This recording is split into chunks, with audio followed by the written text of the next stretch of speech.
Assalamualaikum warahmatullahi wabarakatuh. I'm from PAI Semester 3, a study program STI Al-Falah Cicalengka, Bandung. Hello, my name is Raisa Nurahima Gunawan.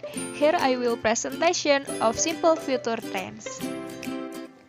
Oke guys, jangan ngomongin masa lalu terus, karena sekarang kita bakalan bahas simple future, yang artinya kita bakalan bahas tenses di masa depan. Jadi, 1 detik dari sekarang itu namanya future, terus 5 menit lagi, atau misalnya besok. Ya, itu berhubungan dengan simple future. Ketika kita mau bahasa Inggris ini, misalnya, aku akan jadi, atau mau gak kamu jadi. Nah, pokoknya ngomongin yang harapan kita, atau misalnya, pokoknya tentang masa depan deh ya. Nah, kayak gimana aja sih contohnya? Sebelum menjelaskan tentang future tense, kita jelasin dulu nih passive voice-nya. Yang pertama itu, passive voice itu apa sih? Kalau dalam pelajaran bahasa Indonesianya itu, ada kata melakukan, dilakukan, menonton, ditonton, melihat, dilihat. Nah, kata-kata di itu loh yang disebut passive voice. Passive voice itu sendiri, dia punya rumus be diikuti verb 3. Passive voice selalu menggunakan verb 3, dan verb yang dipakai ini adalah verb transitif atau bisa disebut verb yang butuh objek. Kenapa dia harus butuh objek?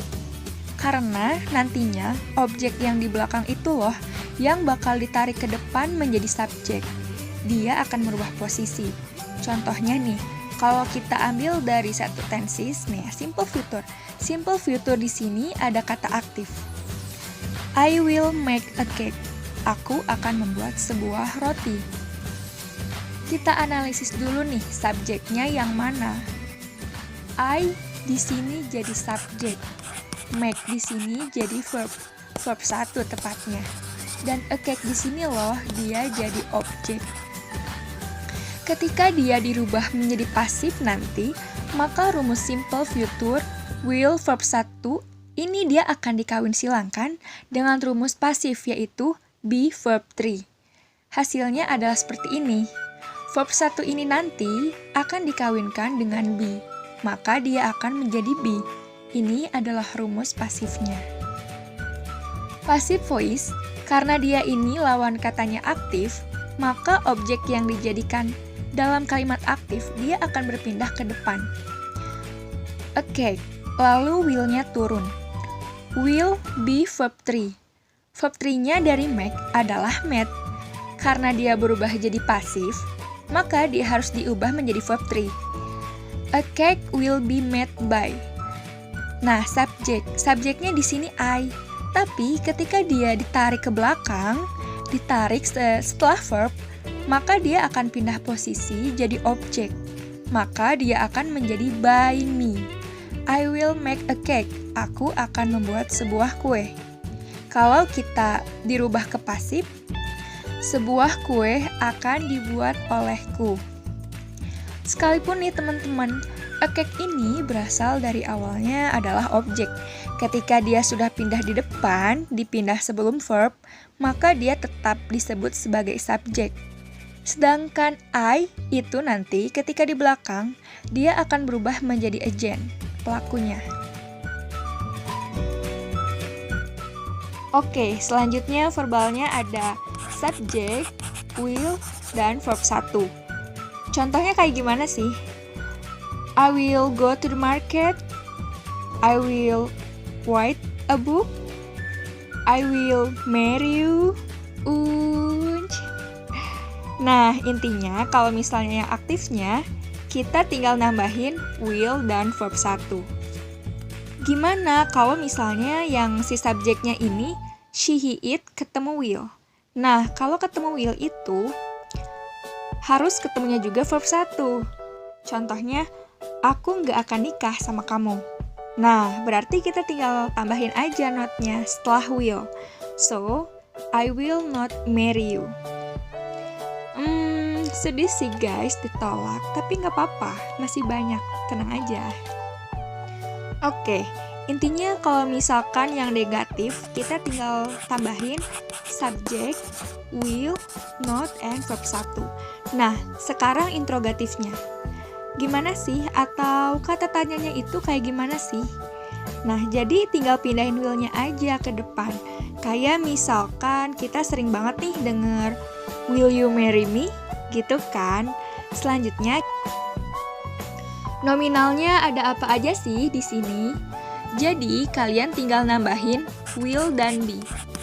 Abis itu, tinggal nambahin adjective, noun, and adverb. Oke, contohnya misalnya waktu kecil kita suka bilang ya, aku ingin jadi dokter nih, atau aku ingin jadi polisi nih. Nah, jadi kita cuma bilang, I will be a policeman, atau misalnya, I will be a doctor. Intinya sih pokoknya isi yang 3 itu yang adjective, noun, and adverb.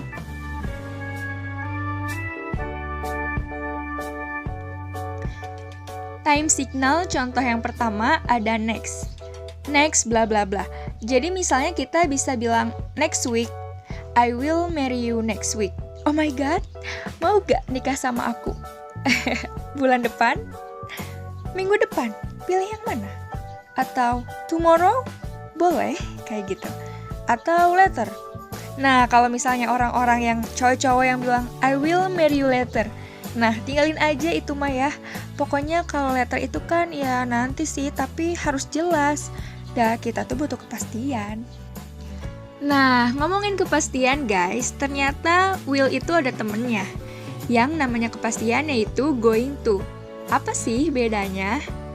Bedanya, will dan going to itu, yang will itu spontanitas, atau misalnya dia itu dialektik, ketika kita mau melakukan sesuatu. Nah, will itu benar-benar dikatainnya spontan. Tapi, kalau going to itu tuh benar-benar ada prepare.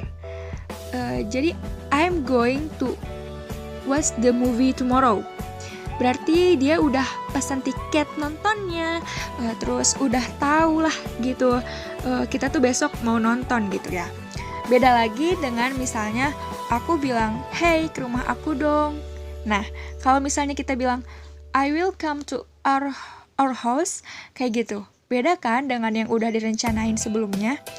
Jadi intinya, going to itu udah direncanain, yakin dan udah pasti.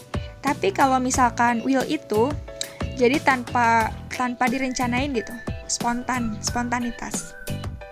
Move to the next section.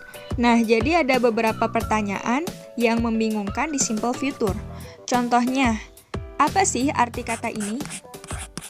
Berarti kalau kayak gini, kayak gimana sih bacanya?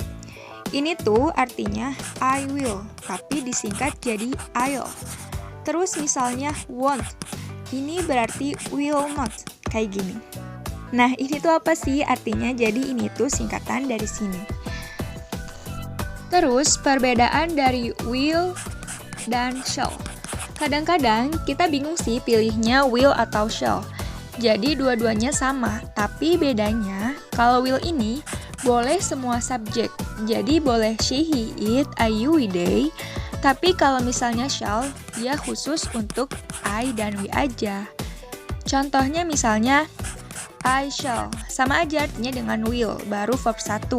Misalnya, I shall need a book. Nah, we juga boleh pakai shall. Tapi kalau misalnya selain I dan we, pakainya will. Alright? Terus, gonna itu apa sih? What is gonna? Gonna itu singkatan dari going to, kayak gitu. Terus gimana sih kalau misalnya will and going to? Dalam konteks prediksi, contohnya Indonesia will be a winner next month. Terus kita ganti, Indonesia is going to be a winner next month. Kalau dalam konteks yang namanya prediksi, dua-duanya ini bener ya. Tapi kalau misalnya konteks keinginan, kayak misalnya ada hal yang mau dicapai, berarti will itu lebih kecil presentasinya dari be going to, yang udah pasti.